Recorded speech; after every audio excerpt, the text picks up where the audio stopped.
Rrethimi ndërkombëtar kundër qeverisë së narkotrafikut u mbyll, pasi Partia Demokratike izoloi ndërkombëtarisht Edi Ramën, pasi ndryshoi qeverinë, pasi mbështeti SKAP-in, tani ja tregoi vendin edhe deputetes më të rrezikshme të kuvendit, Zegjine Caushit. Ti erdhe në Fier vetëm për të pirë gjini o yll bote.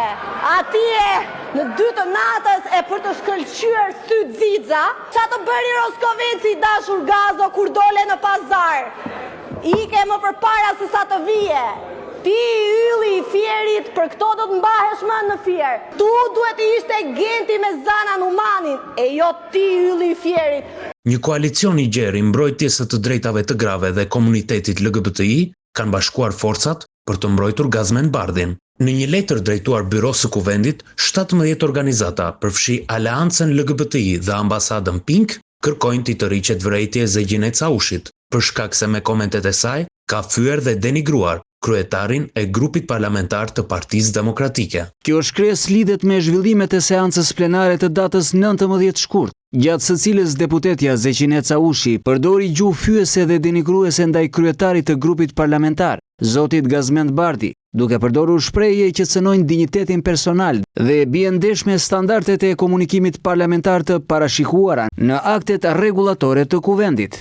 Në fakt, historia mes 2 deputetëve, socialistes Zegjine Caushit dhe demokratit Gazmend Bardhit, po mbush një vit, prej fushatës elektorale të zgjedhjeve të 11 majit në Fier. Komentet e Zegjine Caushit, ndonse ironike, përballë një burri, janë më tepër komplimente. Megjithatë, Gazmend Bardhi ndihet i diskriminuar dhe fyer nga një vajzë 27 vjeçare, e cila e thret yllo dhe xhan. Por jo rastësisht, duket se më të indinjuarit për këto ngacmime të një vajze ndaj Gazmend Bardhit janë shoqatat e grave dhe komunitetit LGBTI, të njëjtat shoqata të cilat nuk kanë reaguar asnjëherë kur Sali Berisha publikisht përdor gjuhë seksiste ndaj grave socialiste, kurse Komiteti i Helsinkit nuk quan viktima as qytetarët e Tiranës, kur ata sulmohen nga vandalët e Bardhit. Së pari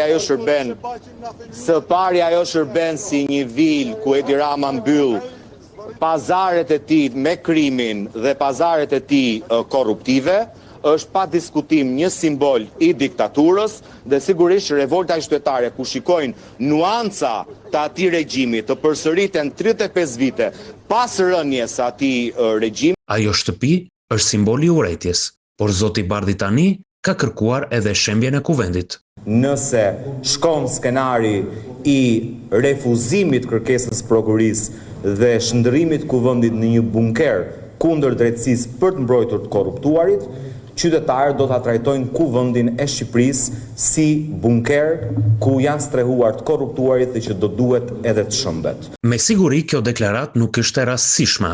Mbështetja që i vjen nga Komiteti i Helsinkit, Gjeni Karaj dhe Altina Azizaj, tregon edhe një herë se rrethi po i mbyllet Edi Ramës. Shenja e kilometrit të tij të fundit nuk qen kanë protestat, as kërcënimet e Berishës, qen ka aleanca ylberiste, që dikur mbështeste lëvizjen mjaft, ndërsa sot mbështet Gazmend Bardhin.